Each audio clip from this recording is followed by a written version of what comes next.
Good afternoon, everyone.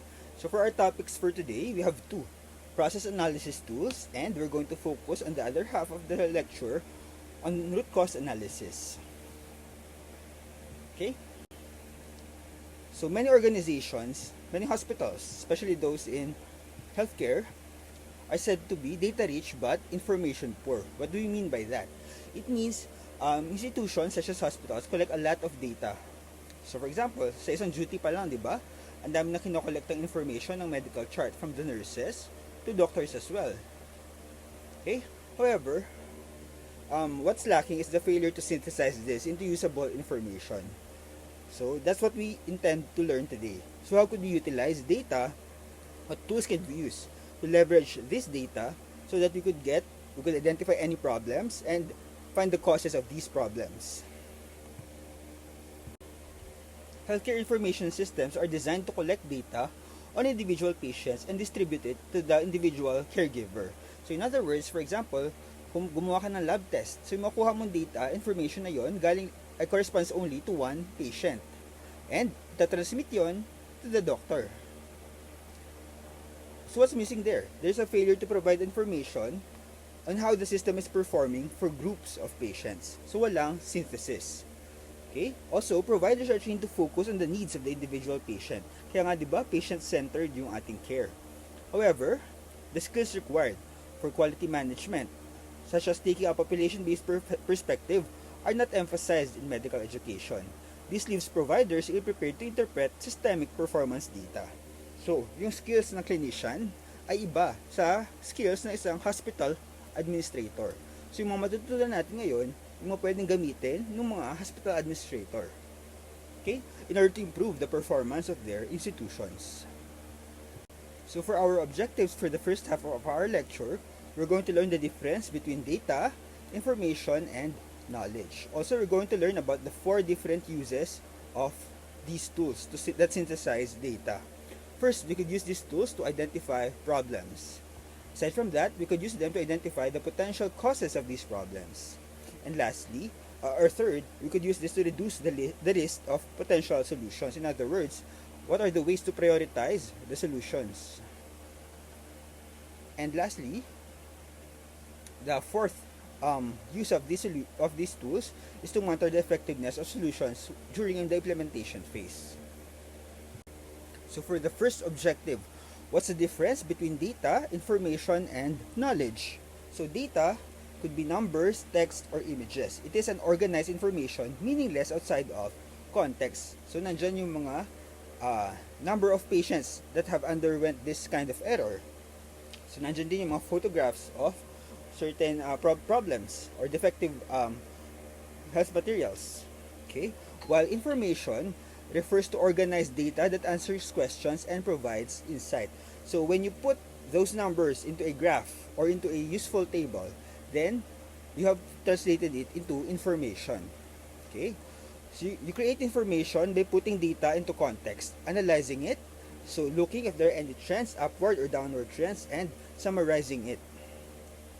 So if you have summary data, for example, mean, standard deviation, then that's already information. But important of all is knowledge. Knowledge is useful information. You create knowledge when you apply information to identify the appropriate action for a particular situation. So for example, if you see a trend of increasing number of errors and you are able to identify that it's because of this certain problem and you act on that problem, that's knowledge. So that's the difference between data, information, and knowledge. So the first of the 4 functions of different tools I'm going to teach you today is to identify problems. So at this point, we're just trying to identify problems. Iba pa yung pag-identify ng causes and iba pa yung pag-prioritize ng solutions. Okay? So the 4 tools that I will teach you to identify problems are the Pareto chart, stratification charts, histograms, and check sheets.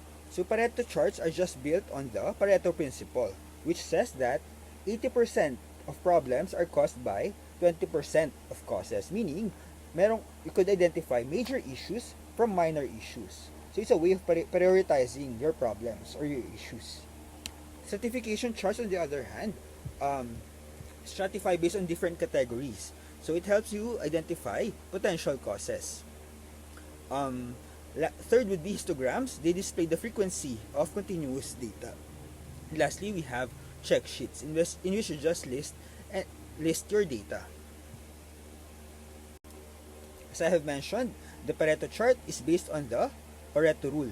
So here in this chart, it is just a column chart, but you list the frequency of events in descending order, identifying the major issues from the minor ones. So it's based on the Pareto rule. 80% of consequences arise from 20% of causes. And it teaches us that maybe we should focus on those 20% major causes. Okay? So let's look at an example here. For example, in this table of adverse drug events, you could see that the majority of adverse events could be attributed to just 3 types of medication. So, future efforts should probably focus on identifying and preventing adverse events involving these medications. This other figure is for Joint Commission sentinel events. So, sentinel events are unwanted events. So, for example, by listing it by order of frequency, you could see those that are major events. For example, wrong site surgery, suicide, and operative complications. In doing so, you could allocate our limited resources in the most effective manner.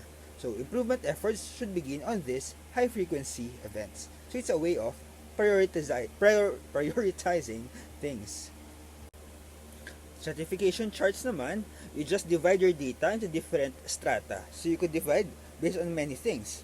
So, you could divide based on demographic factors if you want to identify who was involved.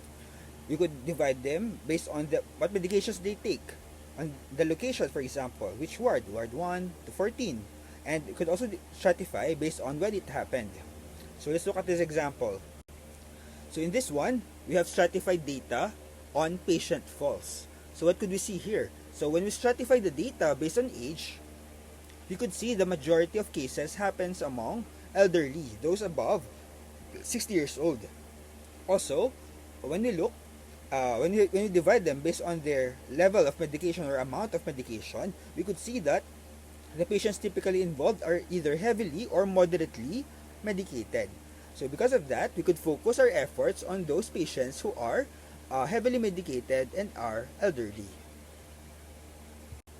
Our next tool is the histogram. The histogram simply displays the frequency distribution, meaning it shows how frequent an event is, depending on certain factor. Alright? So most phenomena follow a normal distribution, so it would look like a bell curve. So let's see the figure on the next slide. So this is a normal distribution. Most data are distributed like this. So normal curve, bell shaped, and with one peak. However, some distributions are said to have bimodal or even more distribution. In other words, if it's bimodal, it's said to have 2 peaks. Okay? And of course, there could be multimodal distributions, meaning many identifiable peaks.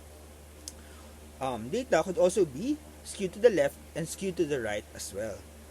Alright. So, for example, this one is skewed to the left. It has a tail to the left. So when your data is normally distributed, the mean, the median, and the mode are all equivalent. Mean is just the average, right?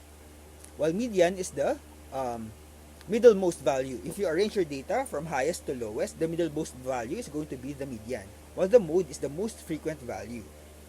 So, if you have a left skewed distribution, your mode is going to be higher than the median, and the median is going to be higher than the mean. In other words, out of all these 3 measures of central tendency, the one that is most sensitive to skewing is the mean, followed by the median, and lastly, by the mode. And as I have mentioned, it's also possible to have 2 modes. So for example here, if you have 2 that are equally frequent, 2 numbers that are equally frequent, 2 values that are equally frequent, then you have 2 modes. So let's try to look at a specific example.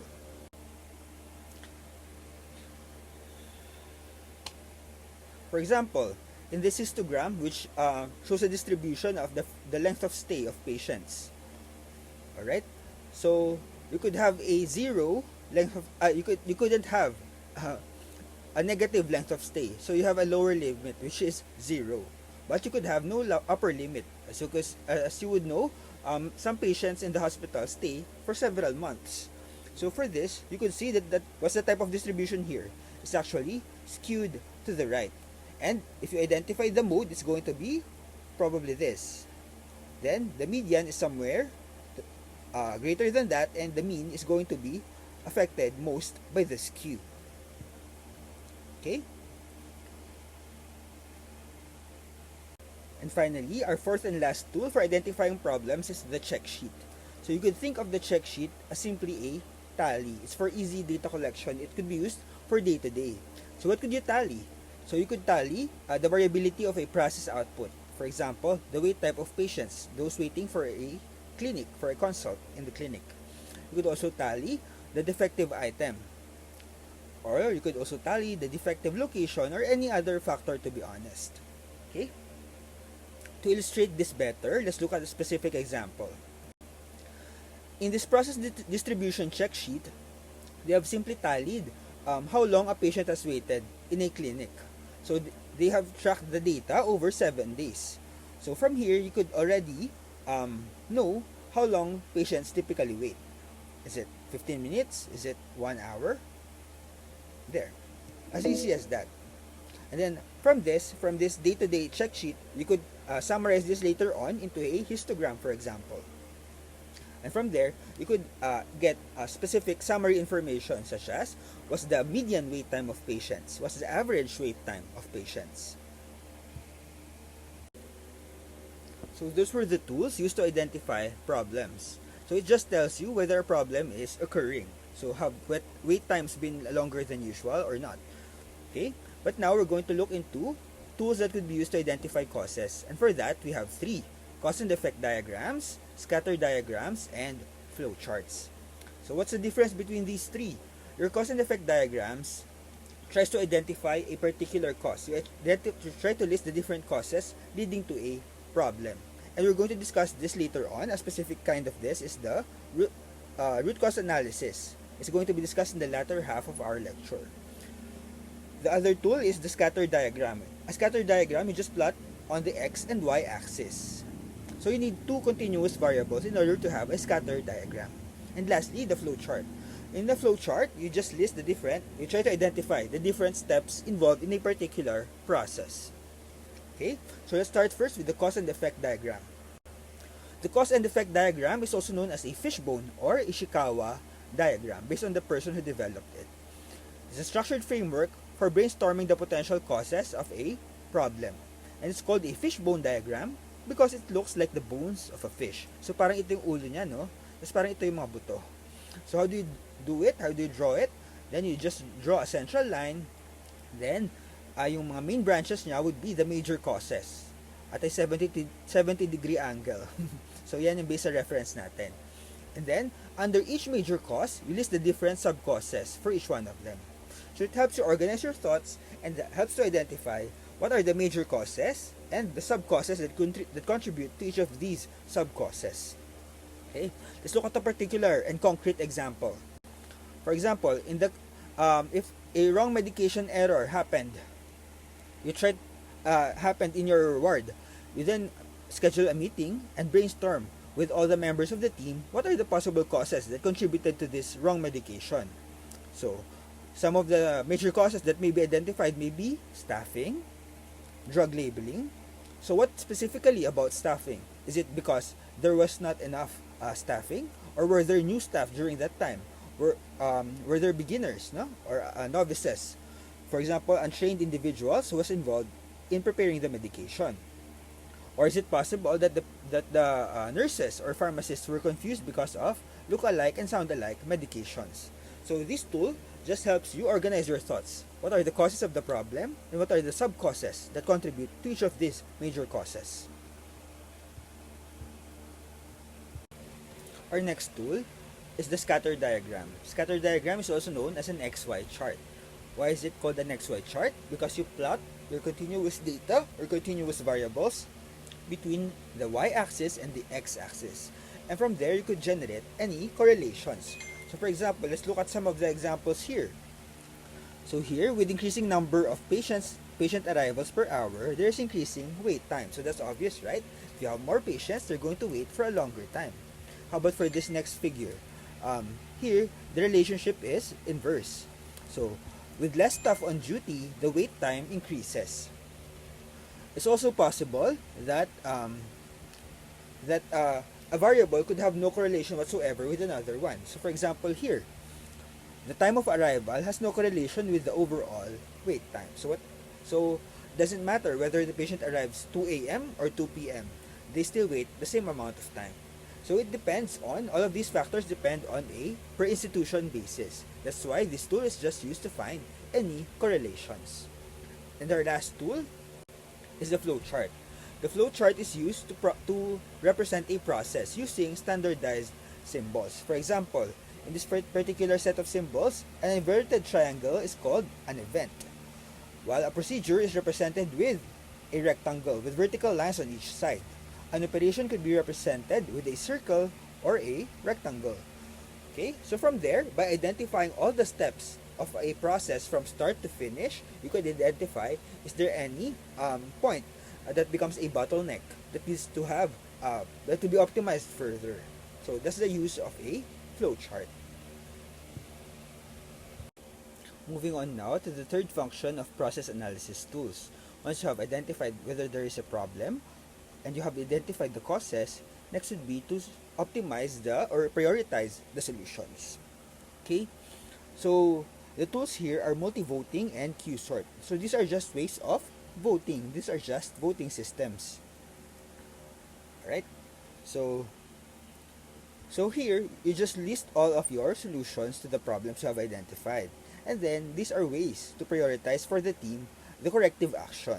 So in multi-voting, you just ask the group to vote their top choice or their top corrective action. So it could be one choice, one top choice, or multiple choices. So for example, if you have you have identified 5 solutions, then in your next meeting you do multi-voting. You ask the members of the group to identify their top 2 choices of solutions. Then they just tally that and they identify the best solution. Okay, so if the solution has a clear winner, meaning there's a number 1 top choice, then the voting is over. But if they were not able to identify the top choice, then voting could proceed over several times, but reducing the number of choices each time. So for example, in the first cycle, there are 5 choices. In the next cycle, this could be reduced to 3, and so forth and so on. In contrast, in Q-sort, the operative word there is sort, meaning you sort the choices from most preferred to least preferred. So for example, if you have 5 choices again, you ask the members of the group to rank their choice of solution from number 1, which is the best, up to number 5, which is their last choice. And similar to multi-voting, you just do it over several iterations until you get a clear winner. So, in other words, the tools used to identify solutions are just simply voting tools. And lastly, for the fourth usage of process analysis tools, we could use them to monitor progress. And for that, we have run charts. So run charts are just time series. So you just plot whatever measure you want over time. Okay, it's a simple tool, but it's powerful in monitoring the progress of any interventions. For example, if you have error rate over time, and then you introduce a certain intervention, you should see that the error rate should be decreasing over time, right? So there. So in summary, we have introduced 10 primary quality management tools to help healthcare providers make better use of their data. So the goal, of course, is to get information from data and knowledge from information. So knowledge is useful information that helps guide our actions. So we have also identified 4 different usages for process analysis tools: identifying problems, identifying causes, identifying solutions, and lastly, monitoring progress. Okay? So after that, we now proceed to the next half of our lecture, which is on root cause analysis. Okay, root cause analysis. What is root cause analysis? It's a technique for identifying the primary causes of an undesirable event or poor outcome.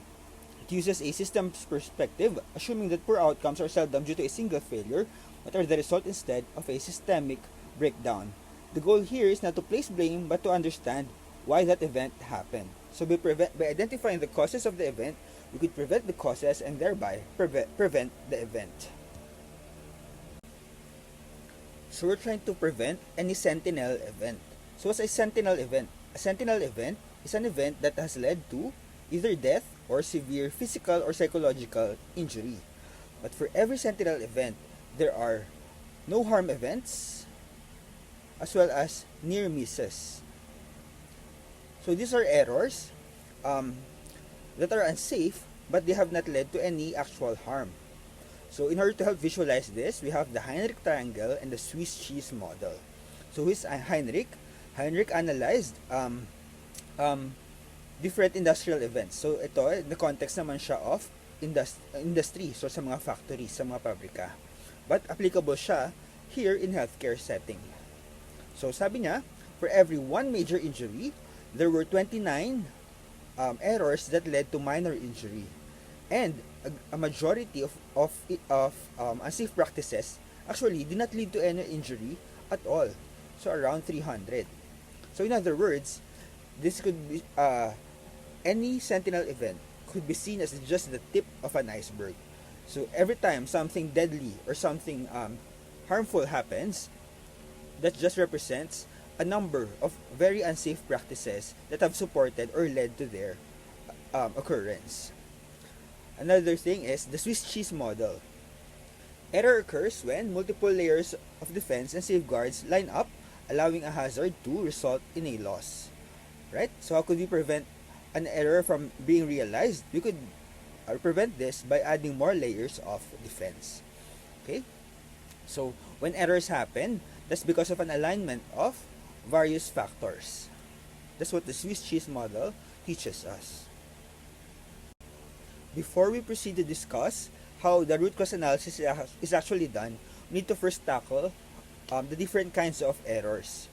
So according to James Reason, there are many different types of human errors based on the intent and the cognitive processes behind them. So for example, slips and lapses are said to be skills-based. A lapse happens when you forget a certain step, while a slip happens when you perform the action, but you perform the action incorrectly. Right? So there's a difference there. So in lapse, you omit the step entirely, but in a slip, you do it, but you do it incorrectly. Mistakes, on the other hand, are not based on skill. Instead, they are based on rules or knowledge. So these are problems with planning. So either you apply the wrong rule or you make a wrong judgment due to incorrect assessment or knowledge. Okay? And lastly, we have violations. Violations, on the other hand, are intentional. There are safe operating procedures, but you deliberately deviated from them. There may be many reasons for doing this. So it could be routine, meaning you don't really follow any of the procedures because you don't think they're important, or it could also be exceptional. And lastly, it could even be sabotage, meaning you want someone else to fail. That's why you deliberately violate the rules. Okay? There's also a difference between active and latent error. Active error is the immediate or direct cause of an adverse event. So it's said to be the sharp end, meaning it's the tip. It's the one closest to the actual error. While latent error, on the other hand, are weaknesses in the system. So they contribute to the occurrence of probability of the active error occurring. So it's said to be the blunt end. So it includes factors like inadequate training, poor communication, as well as flawed equipment design. Okay? What are the causes of error? Error could be from the humans themselves, the personnel, or it could be resulting from other systemic issues, such as the facilities, the equipment and materials, or the environment. Okay? The Joint Commission actually analyzed the different causes of sentinel events, and what they have found is consistent with what I have been teaching you. They have found that most events result from multiple systemic failures, and top of which is human factors. As I have mentioned before, human factors is different from human error.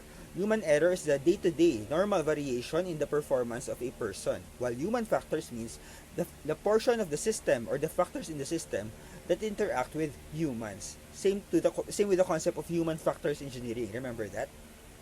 Aside from that, there's other causes of sentinel events include leadership, communication, assessment, etc. Okay? So now that we have identified the different causes and the different types of errors, how do we identify the causes behind each of them? That's where root cause analysis comes in. So saan we apply yung root cause analysis? You could apply root cause analysis either to a single event or an aggregate of events. So, for example, if you notice that there were several mortalities due to a certain cause, for example, wrong administration of a certain medication, you could apply root cause analysis to that whole aggregate. Right? So it's not just for any single event. But of course, most commonly it's done for a single, often serious event like a mortality or a morbidity. So it relies heavily on data collection through interviews as well as timelines to understand a specific case. So you try to understand what are the events that led up to it, as well as by interviewing all the patients that were involved with the patient. Okay? In contrast, aggregate analysis is more powerful for understanding system performance as well as prioritizing improvement efforts. So next, in the next slide, we're going to tackle the different methods for conducting root cause analysis. I'm going to teach you 3 data collection techniques for root cause analysis. The simplest of which is the 5 whys. So it simply says that every time an error happens or every time a problem occurs, you should ask 5 times why. So if you have identified the first cause, then you ask another why to move to an underlying cause, and then you repeat that 5 times. Okay? So the second technique, which is the why diagram, is simply a more complicated and a broader approach compared to the 5 whys. Here, you could do a branching technique. So you could ask you could have multiple underlying causes for one problem, right? Lastly, we have the is not matrix. So here, you identify the who, what, where, and when of a problem here in step 1. And then, step 2 and step 3 is like your experimental group and control group.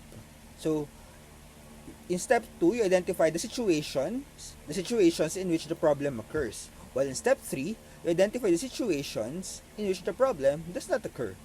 And then, lastly, you synthesize that in step 4 to identify what are the situations, what are the conditions that have to align, that have to occur for the problem to happen. And that's what you want to avoid in your later intervention.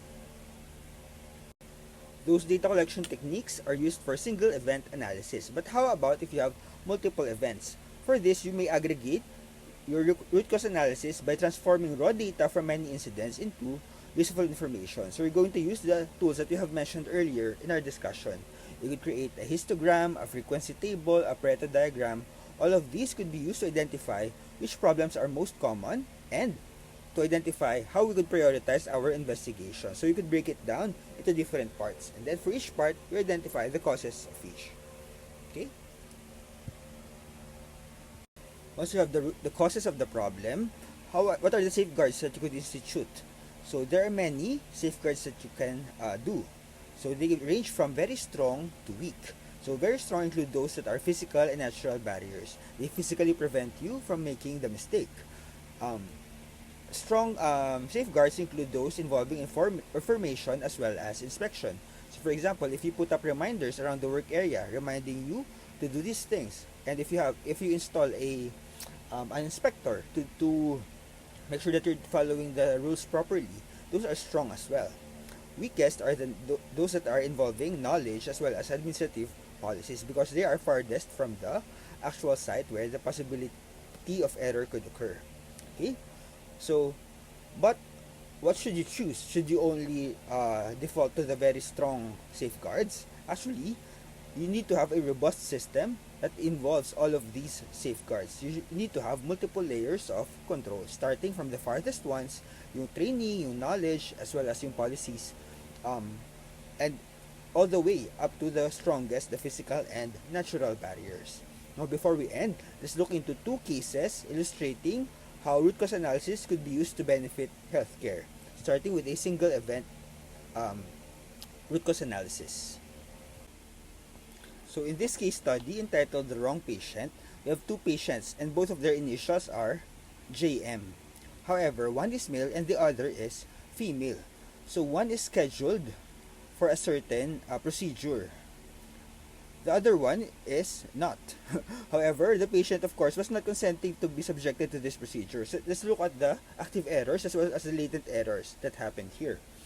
So the active errors that happened were the patient's objections were ignored. Sinasabi na ng patient na hindi siya yung pasyente na yun, pero hindi siya pinakinggan. No, kasi nagmamadali yung mga healthcare workers. Aside from that, of course, walang consent form kasi mali nga ang patient yung nadala, but it was overlooked.